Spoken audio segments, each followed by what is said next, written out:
everyone, and welcome to today's session. Thank you for joining today, and I really hope that you enjoy the webinar. Perfect. Okay, so my name is Beth Honey. I'm one of the HR advisors in iTeam, part of Agilio software, and the webinar that I'm presenting today is Managing Leavers and Resignations for Employed Team Members. So the agenda for today's webinar does cover quite a lot of information. So we are going to go through acknowledging a resignation, dealing with a difficult resignation, such as those that highlight any concerns or issues with or within the organisation that do need some further investigation. We'll also look at notice periods, final pay, exit interviews, and then some other considerations. So we will begin with acknowledging an employee's resignation. So first of all, I just wanted to signpost you to our letter template for more straightforward resignations, such as those where there's an amicable parting. So the template is called Resignation Acceptance Letter on iComply, and the code is M234A. Ideally, you would aim to get this out to the employee as soon as you can. And if you need any guidance on finding or filling in the letter, please let us know and we can go through this with you. Now, sometimes we do get questions over whether or not you have to accept a resignation. So there isn't actually anything such as not accepting a resignation. So everyone has the right to resign and employers must accept this decision. However, you may require your employees to submit their resignation in writing. So if you use the Agilio software contract templates, which are stored on iComply, this will be the case. For example, if someone verbally resigns to you, you can then require them to submit their resignation to you in writing. So moving on to how to deal with challenging resignations. So these can be resignations out of the blue or which highlight issues within the organisation that may require some further investigation in some circumstances to really understand the true reasoning for the resignation and try to keep them in the business if you feel appropriate. So if you do receive a resignation that highlights any concerns, we would advise you try and organise a meeting to discuss the concerns and how you plan to address them. So there are many things that may cause an employee to leave an organisation, from wanting career progression to feeling bullied at work. So it's really important to understand what the actual reason is for the resignation and address it in the appropriate way. Not doing so may actually leave you at risk for different types of employment tribunal claims. For example, they could potentially claim for constructive dismissal. So a constructive dismissal claim can be initiated if they have over 2 years of service with you and have raised serious concerns without it being properly investigated and addressed. So constructive dismissal is when you feel forced to leave your job against your will because of your employer's conduct. For example, if the company have not properly intervened against any bullying or harassment that the employee has experienced and raised with you. There is also a risk of a discrimination claim, of which there's no minimum length of service required to bring about a claim. So if an employee feels discriminated against due to a protected characteristic, they may raise a claim of discrimination. Another example are claims relating to health and safety breaches. So this is not an exhaustive list of different claims, but just gives you some idea as to the different types of claims you may be faced with. So as you've heard, there are lots of different reasons that an employee can submit a claim to a tribunal, and mitigating against this risk by understanding and addressing the reasons for leaving is quite vital. So if necessary, you can follow the grievance process, even if the employee has resigned, in order to address any concerns raised and to ensure the organisation put processes in place to prevent future concerns. We do have documents to support you through any grievance processes. Again, these are available on iComply. So these include general guidance on the grievance process, the grievance policy itself, the grievance hearing record, and also the grievance investigation record. So the iTeam department is also on hand to give you further advice on the process if required. So overall, we would advise that you make sure any conversations or meetings that you have are documented, just to show evidence of an audit trail and how you addressed the concerns that were raised. So this will only help to support you in any case that does move forward to an employment tribunal claim. But in the end, any efforts to address the concerns may still lead to the employee leaving, in which case follow your usual process for managing leavers. So we'll now come on to notice periods. So all employees are legally required to have a contract in place when they start with a business. So for whatever reason they don't have a contract in place, you can follow the statutory notice periods as shown on the screen. Contractual notice period is the period of notice specified in the individual's contract, which the employee must give to the employer if they wish to resign. And on the flip side, if the employer dismisses an employee, it will stipulate the notice required from the employer's side. So this period of notice may be longer than the statutory notice period, but it cannot be shorter. Where an employee is bound under their contract of employment to give more notice than the statutory notice, it's the longer notice period that prevails. We also tend to get quite a few queries on what happens if an employee is off sick during their notice period. So if an employee is off sick during their notice period, you treat it in the same way as you normally would with any other member of staff. For example, if they're on statutory sick pay while sick on their notice period, you continue to pay SSP. There is an exception to this, however. So if the contractual notice period for an employee who has resigned is the same or less than a week longer than the statutory notice period length, then the employee is actually entitled to 1 week's full pay, regardless if they're off sick. And then any remaining weeks they're off sick will then be paid at the SSP rate. I know this does sound a bit complicated. So if you do have a situation that crops up where you're a bit unsure on this situation, then where you stand, please get in touch and we'll guide you through that. So we'll move on now to a type of leave that employees can potentially utilise known as gardening leave. So this is when the individual will be contractually retained by the employer as an employee, but they'll be kept away from the business during their notice period.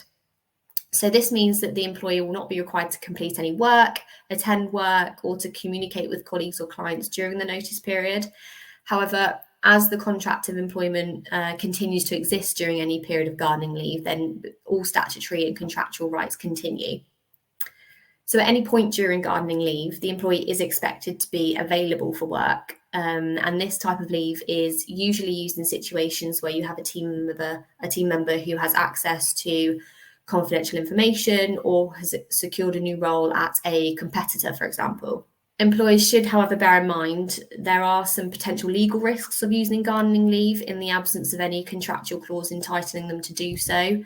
So where, for example, the employee's pay is dependent on their presence at work, such as commission or bonuses, or where working is necessary to maintain a professional level of skill, any failure to provide the employee with work could actually result in a potential breach of contract claim. Therefore, it's important to take into consideration the role of the individual and the potential implications of gardening leave if there is no contractual clause in place. So another option for employers is something known as pylon. So Agilio contracts allow practices to pay in lieu of notice, also known as pylon. So this is when the employment is terminated on a given date.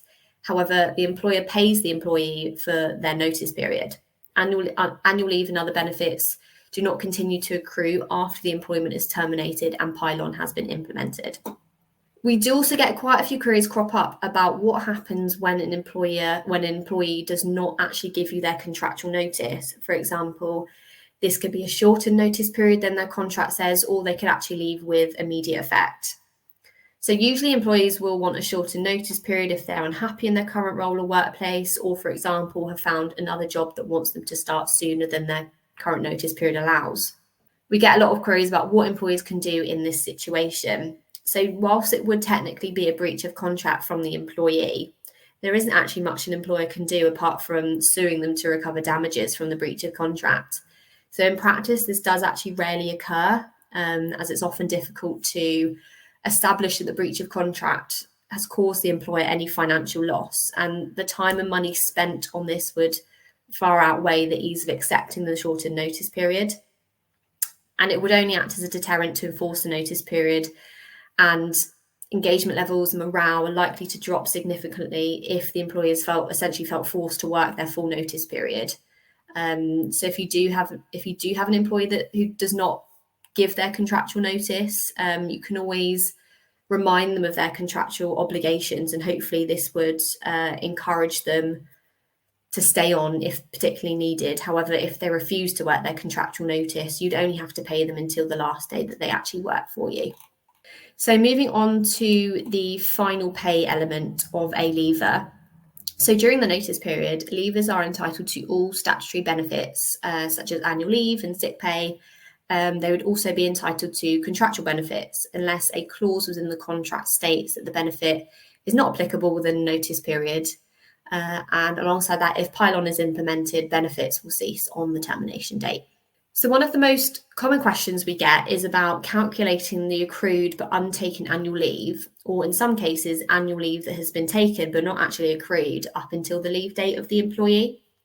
So if you're an IT member, the system can automatically calculate this for you, saving any sort of manual calculations. So just a quick overview is within the personal record page of the individual, you simply click on the pro rata button next to the leave allowance, choose the lever option at the top of the pop-up, and once you've clicked on recalculate and update record, the prorated figure will then display in the individual's leave summary. This will either be a plus or minus figure depending on if you owe the employee a holiday or if they owe you. So this definitely gives some transparency over the amount of annual leave owed to the practice or how much the employee has left to book or use before their last day if the practice can accommodate this. And if not, it would be included in their final pay. So alongside being able to calculate the pro rata annual leave entitlement for a leaver, the ITEAM application can also support you with the leaver process in a few different ways. For example, any letters you receive from your employee or letters that you send to them can be stored against their personal profile on the ITEAM application, allowing a comprehensive storage of all employee-related documentation. So on the screen now is just a screenshot of our ITEAM application and the storage of documents as mentioned. So as well as that, leaver profiles will remain on ITEAM, but as inactive, allowing you to retrieve any information if and when required. For example, if an employee was to submit a subject access request, this then allows you to retrieve the documents you have for that person in order to comply with that request. So moving on to exit interviews. So exit interviews form an important part of the leaver process in order to identify and improve areas of concern, but also to identify strengths within the business. So I'd just like to do a very quick poll question about how many of you carry out exit interviews with your leaving employees. So that should be appearing on your screen now. Perfect. Okay, then. So for those of you that do not currently carry out exit interviews, they can be very beneficial and can contribute to retention and improve engagement levels if the feedback that you receive leads to positive changes within the practice. So as we know, recruitment in the dental sector is very difficult at the moment. So identifying the key areas to help improve the business is quite vital for retaining that talent that you do have. So exit interviews may also help to improve equality, diversity, and inclusion if the exit interview identifies an employee is leaving because they felt excluded or held back in some way. So we do have an exit interview template available on iComply. The code is G140B.